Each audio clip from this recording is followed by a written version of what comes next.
Okay, guys, so there's a couple of things I want to share with you. I told you that the Holy Spirit was making me read the entire Bible. So I don't know what I'm on. Chapter 15, I think I'm on in Genesis. But I wanted to go back and review a few things with you guys.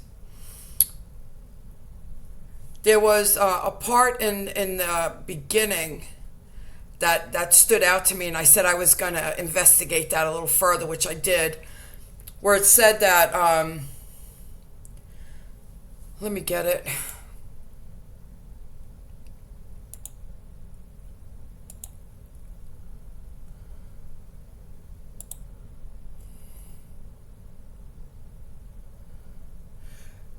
When Adam was 130 years old, he created and gave birth to Seth, who was born in his likeness.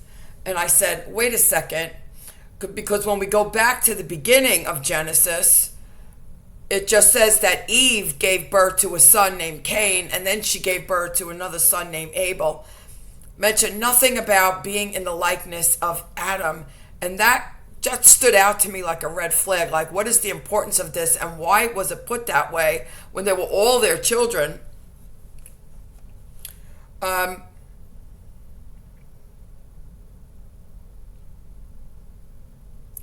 I've heard a couple of people talk about that. It didn't make sense to me, though, that the children of Adam were made in the image and likeness of God because Adam was made in the image and likeness of God. But Cain, since he murdered his brother, he wound up going over to the dark side. So there was a split genetics with Cain. So he was no longer made in the image and likeness of God. And it was this whole convoluted stuff. And no, that wasn't it. The very simple answer here is that, of course, all of their children were made in the image and likeness of Adam, which was his fallen nature, his sin nature. And all of their children were born out of the Garden of Eden. So it's not like Cain and Abel were born in the garden and Seth was born out of the garden. So what made it different? They were all made in the image and likeness of Adam, which means they came into the world and all had that fallen nature. Seth also had that fallen nature. The reason why Seth was mentioned the way he was, Seth was extremely important for history's sake. Seth began that lineage, as I keep showing you, that lineage that separated the darkness from the light. Seth began that lineage where Christ was going to come from. And Cain represents the adversary's lineage. So that's why Seth was mentioned the way he was, that he was made in the image and likeness of Adam, and it was in the fallen state.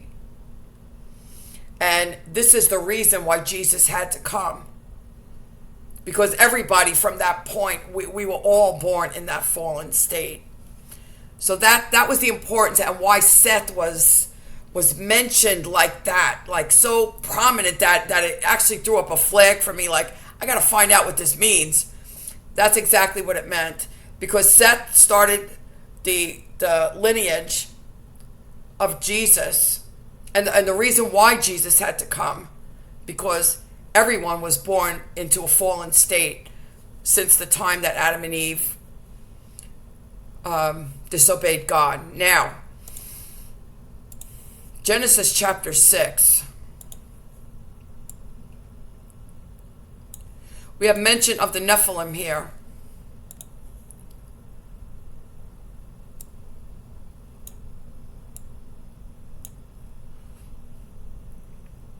When human beings began to increase in number on the earth, and daughters were born to them, the sons of God saw that the daughters of humans were beautiful, and they married any of them that they chose. So I want you to understand what this is actually saying. These sons of God came down and had sex with the women of the earth and married them, any of them that they chose. To understand, there is no consent. There is no consent, which is exactly what this thing did. It just landed here. I did not agree or consent to anything here. This is what happened back then. This is what is now happening again. The Nephilim are out doing the same thing again, and they're upgrading the DNA, which is why the whole planet is waking up now. This is what the mystics community is calling the age of Aquarius. Why people are waking up now. These demons are out here doing this again. You know we're in the end times. You know we're in the end times. Now here's what I'm going to tell you. We're going to get to the part where God sends the flood, but the Nephilim were killed in that flood. But it also says that they were on the earth after that time as well. And unless you read the book of Enoch, you would never understand why. Which is why I was attacked when I first started teaching out here. All these pastors out here who thought they knew it all were telling me, no, they're just the prince of the powers of the air. There's no demons on the earth. Well, I said, oh, yes, there are. If you have not read the book of Enoch, it says in the book of Enoch that God had cursed the Nephilim to roam the earth for all eternity because they were born of the women of the earth. The Nephilim are the demons that are roaming the earth. And they were told by God to be here. And they're not to leave here. This is where they were born. This is where they are tied to now. So I've just decided at this point that I am going to go back and read the book of Enoch again because it's been a few years since I read it. And I want to refresh myself with what it actually says and how I put it together with what I'm reading here. And then I will update you guys on this. So let me go forward from this point. So they married any of them that they chose. Then the Lord said, my spirit will not contend with humans forever, for they are mortal. Their days will be 120 years. The Nephilim were on the earth in those days and also afterward. And you see, if you did not read the book of Enoch, you would not know what this means. But this is what it means. God condemned them to the earth forever. Now, as far as my spirit will not contend with humans forever, for they are mortal. Their days will be 120 years. God was actually saying at this point, from the time that the sons of God came down and had sex with the women of the earth, 120 years from that point, he was going to send the flood. That's why he's saying they are mortal. They will only live 120. Their days will be numbered 120 years. So 120 years from that point, he was going to kill everyone and everything on this earth that was not on the ark with Noah. That's what this is saying. Not that human beings would live to be 120 years old, every human being. Nope. Human beings only had 120 days left on this planet. That's what God was saying. The Nephilim were on the earth in those days and also afterward. When the sons of God went to the daughters of humans and had children by them, they were the heroes of old, the men of renown. The Lord saw how great the wickedness of the human race had become on the earth, and that every inclination of the thoughts of the human heart was only evil all the time. The Lord regretted that he had made human beings on the earth, and his heart was deeply troubled. So the Lord said, I will wipe from the face of the earth the human race I have created, and with them the animals, the birds, and the creatures that move along the ground. For I regret that I have made them. But Noah found favor in the eyes of the Lord.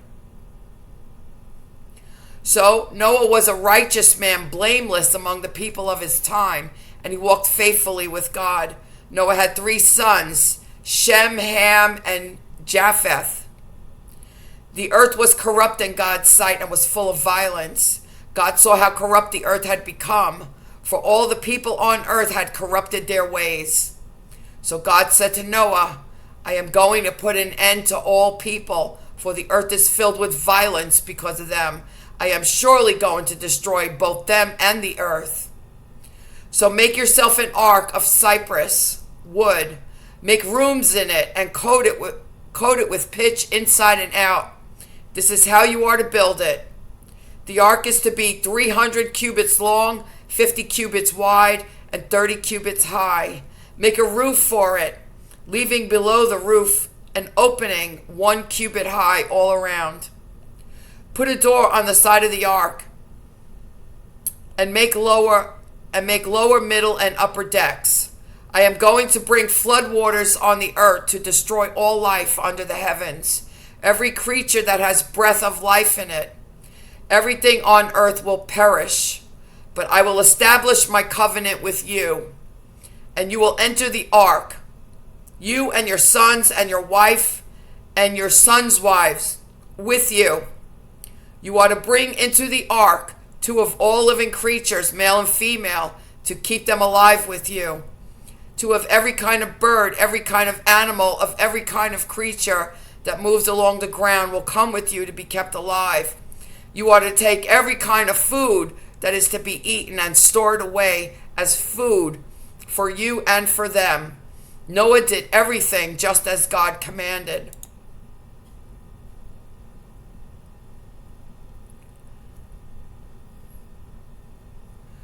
Chapter 7.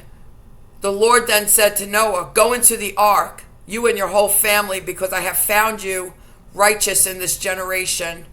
Take with you 7 pairs of every kind of clean animal, a male and its mate, and 1 pair of every kind of unclean animal, a male and its mate, and also 7 pairs of every kind of bird, male and female, to keep their various kinds alive throughout the earth.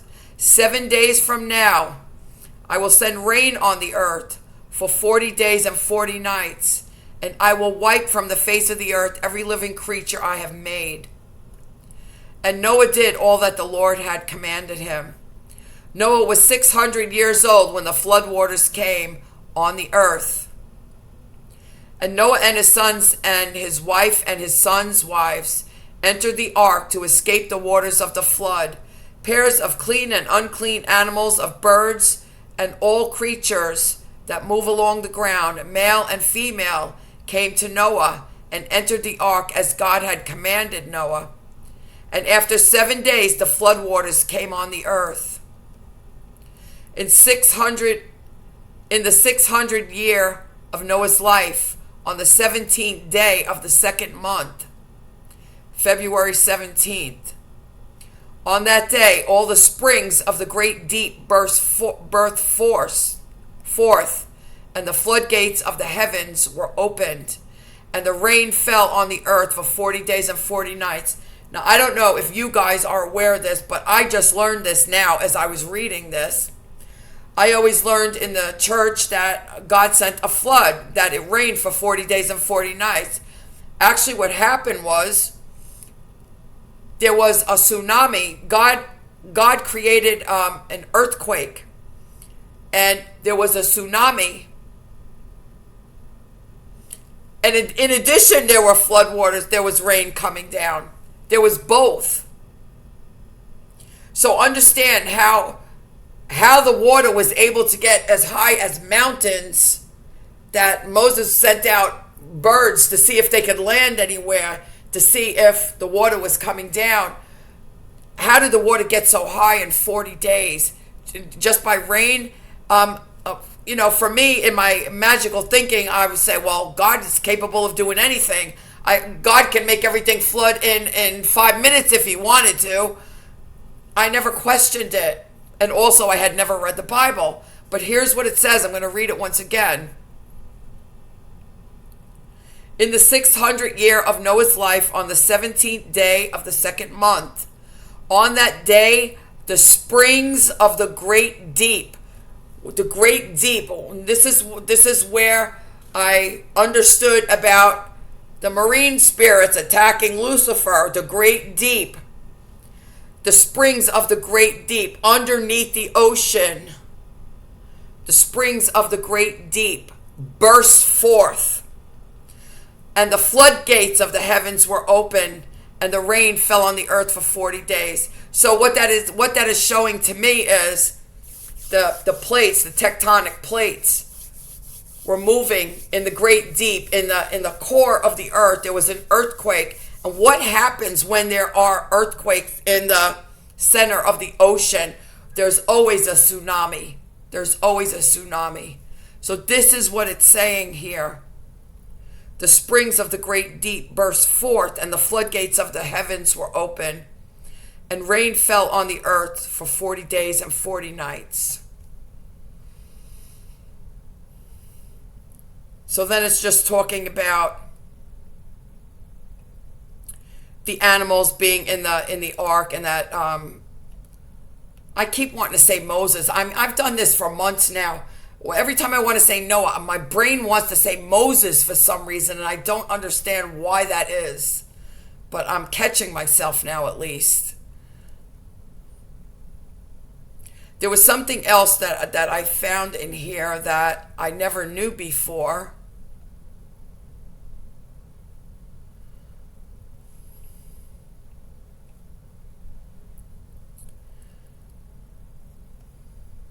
This is in chapter 8.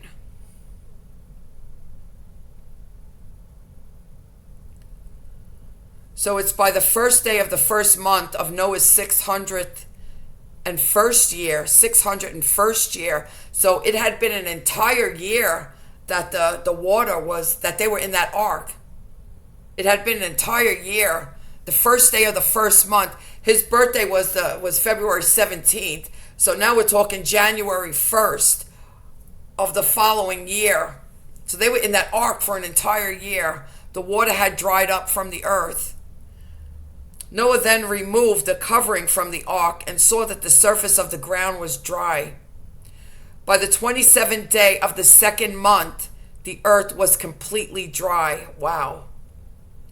Then God said to Noah, "Come out of the ark, you and your wife and your sons and their wives. Bring out every kind of living creature that is with you, the birds, the animals, and all the creatures that move along the ground, so they can multiply on the earth and be fruitful and increase in number on it. Repopulate the earth." So Noah came out together with his sons and his wife and his sons' wives, all the animals and all the creatures that move along the ground and all the birds. Everything that moves on the land came out of the ark, one kind after another.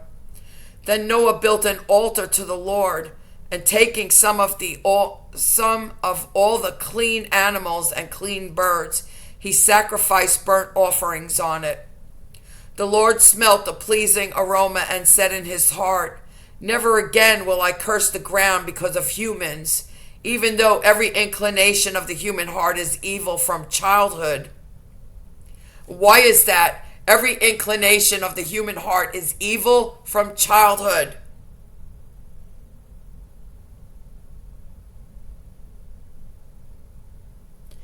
When Jesus told us we must be like a child to get into the kingdom of heaven, Nisargadatta told us to go and examine the child consciousness. Why is that? Why is that? Why did God just say that the human heart is evil from childhood? It's what I've been saying out here, you guys. These demons are in us from childhood. They follow through the lineage from generational curses. Do you understand? Everything I said out here was the truth. The human heart is evil from childhood. And never again will I destroy all living creatures as I have done. As long as the earth endures, seed time and harvest, cold and heat, summer and winter, day and night will never cease. And God had given us the rainbow. Then God blessed Noah and his sons, saying to them, "Be fruitful and increase in number and fill the earth."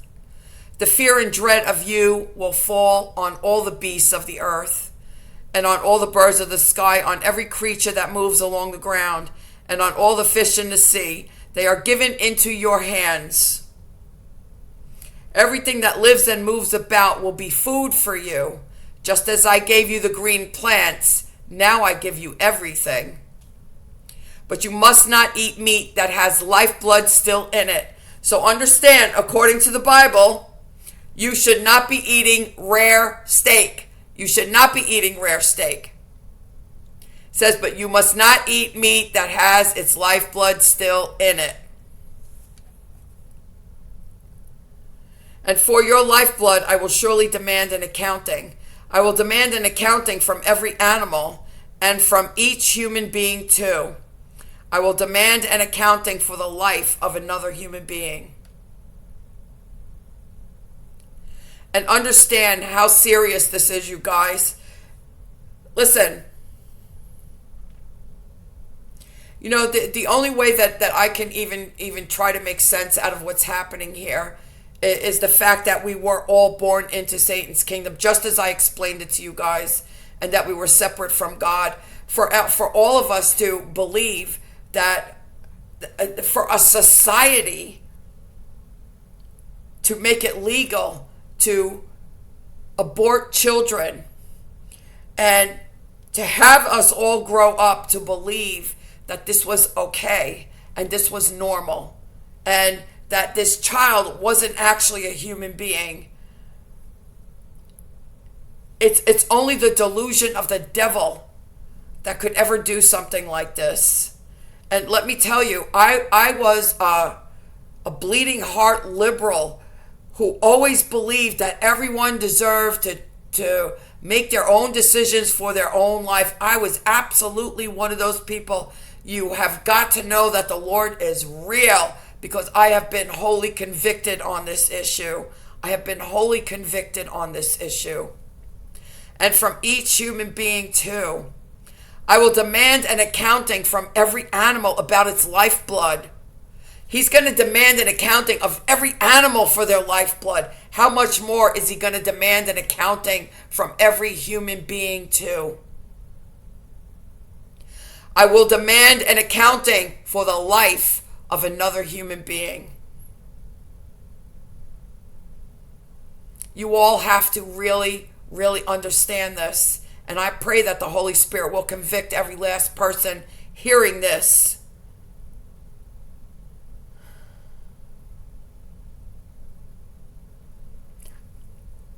You know, I understand that we don't know what we don't know. And until we are awake, we are asleep.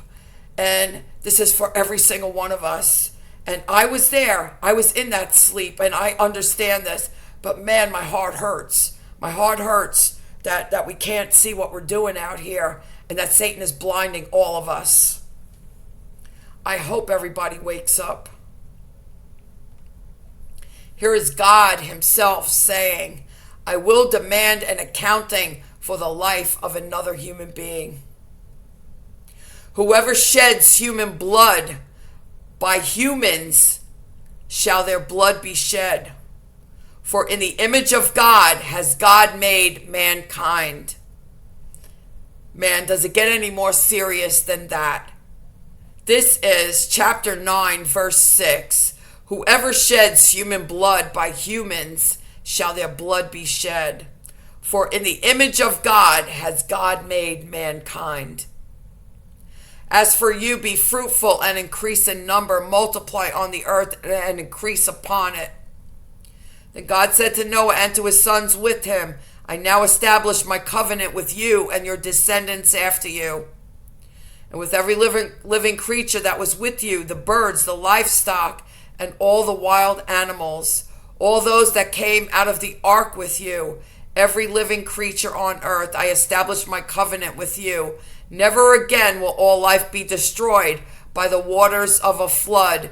Never again will there be a flood to destroy the earth.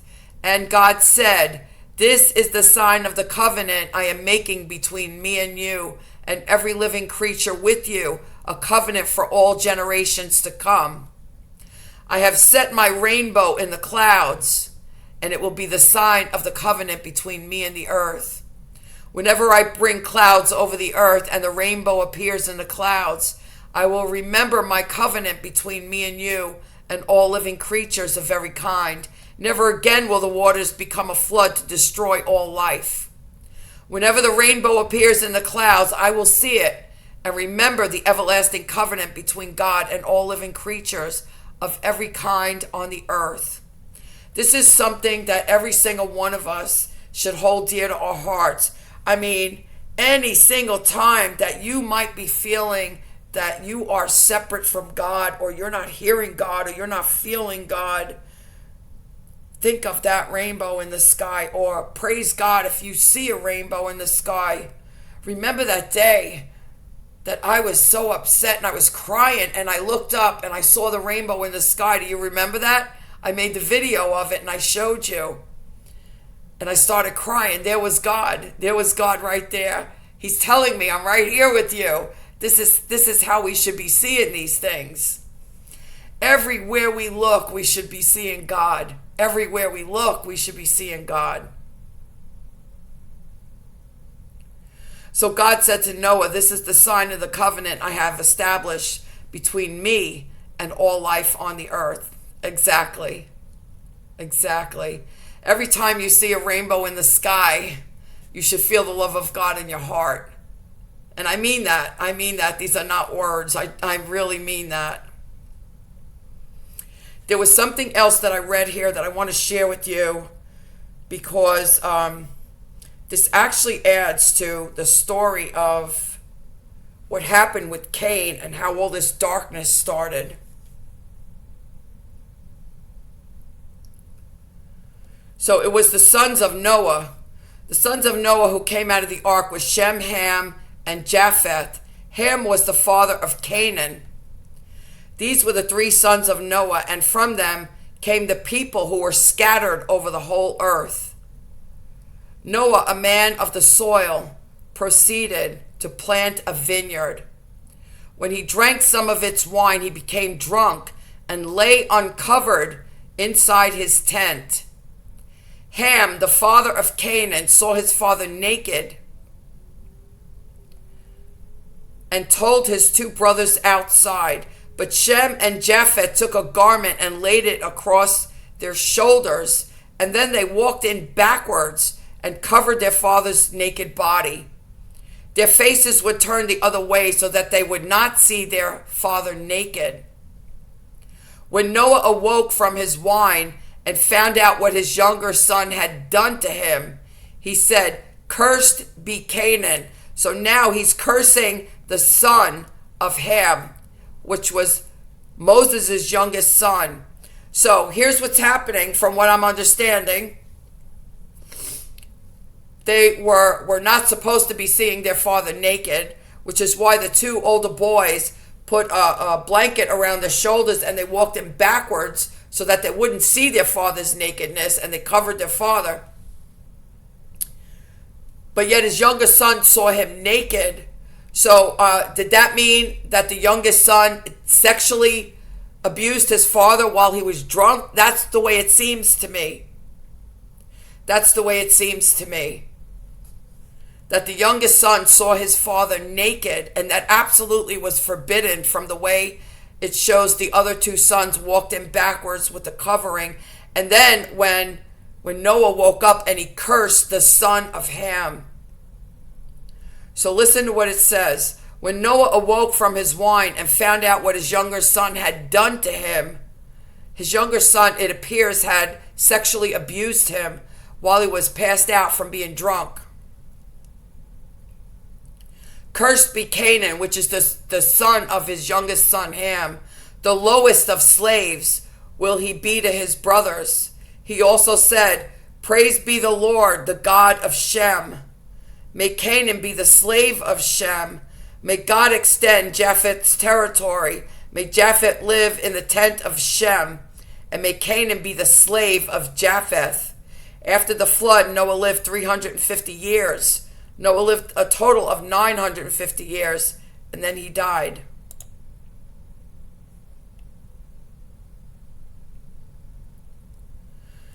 So chapter 10, this is the account of Shem, Ham, and Japheth, Noah's sons, who themselves had sons after the floods. The Japhethites, the sons of Japheth, Gomer, Magog, Madai, Javan, Tubal, Meshech, and Tyrus. The sons of Gomer, Ashkenaz, Rephath, and Togarmah. The sons of Javan, Elisha, Tarshish, the Kiddites, and the Rodanites. From these, the maritime people spread into their territories by their clans, with their nations, each with their own language. The maritime people, sailors. The Hamites, so this is Ham. This is the son that did something bad to Noah. The Hamites, the sons of Ham, Cush, Egypt, Put, and Canaan. This makes sense to me now, man. These are where all the demon gods are from. This very place. This makes perfect sense to me. The sons of Cush, Seba, Havilah, Sabta, Rama, and Saptica. The sons of Rama, Sheba, and Dedan. Cush was the father of Nimrod. Oh, there we go. There we go. Oh, man, isn't this amazing? It's all starting to come together. It is all starting to come together.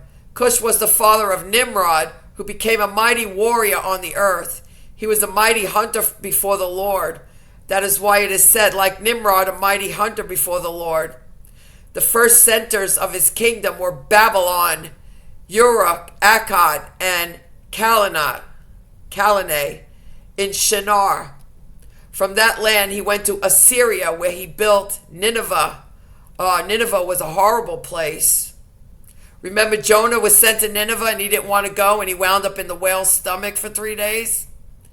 Rehoboth, Calah, and Resen, which is between Nineveh and Calah, which is the great city. Egypt was the father of the Ludites, Anamites, Leabites, Naphtalites, Patrusites, Casluhites, from whom the Philistines came, and Caphtorites. Canaan was the father of Sidon, his firstborn, and of the Hittites, Jebusites, Amorites, Girgasites, Hivites, Archites, Sinites, Arvadites, Zemarites, and Hamathites. Later the Canaanite clans scattered, and the borders of Canaan reached from Sidon towards Gerar, as far as Gaza, and then towards Sodom, Gomorrah, oh Lord have mercy, Admah and Zeboim, as far as Lasha. These are the sons of Ham, by their clans and languages, in their territories and nations.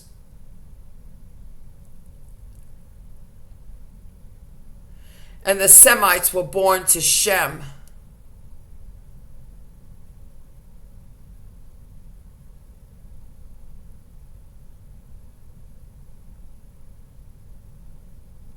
I'm going to leave this here.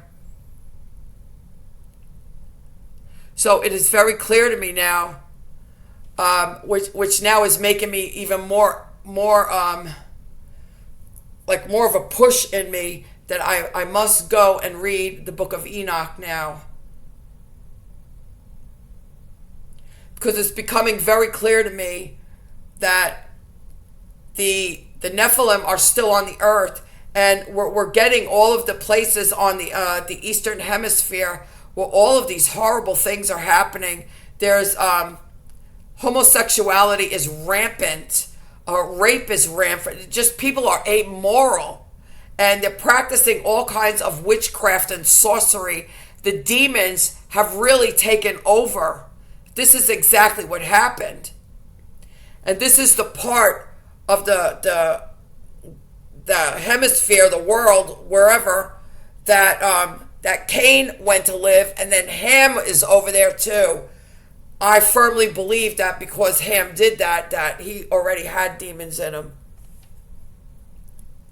So it's becoming very clear to me, and I know a lot of people out here who are still in the sleep just think I'm constantly talking about demons and how they're all, but you have to understand this entire earth is the playground of the demons.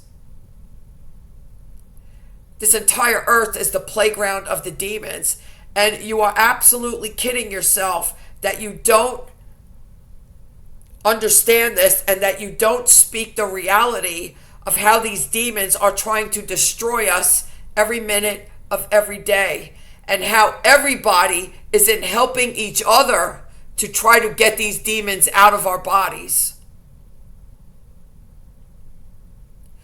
This is the sleep that everybody's in. To understand that the Nephilim were commanded by God that they are bound to this earth. They must roam this earth for all eternity because they were born to the women of the earth.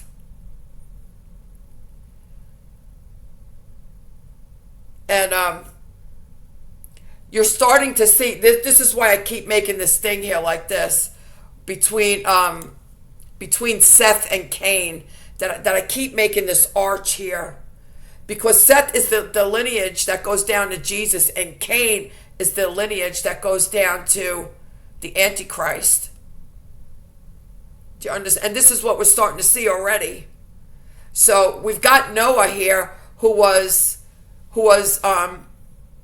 declared righteous in the eyes of God, and yet his youngest son is actually one of these people that's going in the lineage of the Antichrist here. So it seems every single time that there is a righteous individual, a godly individual, there is a demon that is a part of his family that will try to stop him. This seems to be what's happening all the way through. And it will continue to happen until the end of the tribulation. This is what I'm seeing. Every single family that had a godly person in it, there was a family member in that family who was either possessed or oppressed by a demon who tried to bring them down. And it's still happening to this very day. So I am going to get busy looking at the book of Enoch again, because now I absolutely have to refresh my memory about what God was saying about these Nephilim and what the angels were showing Enoch in that book. So that's my next step here. And then I will get back into finishing Genesis and moving forward from that point. Okay, you guys, I hope this helped you. I hope you guys are getting excited, and I hope that you yourself will pick up the Bible and even the book of Enoch and read it for yourself. Guys, have a blessed night.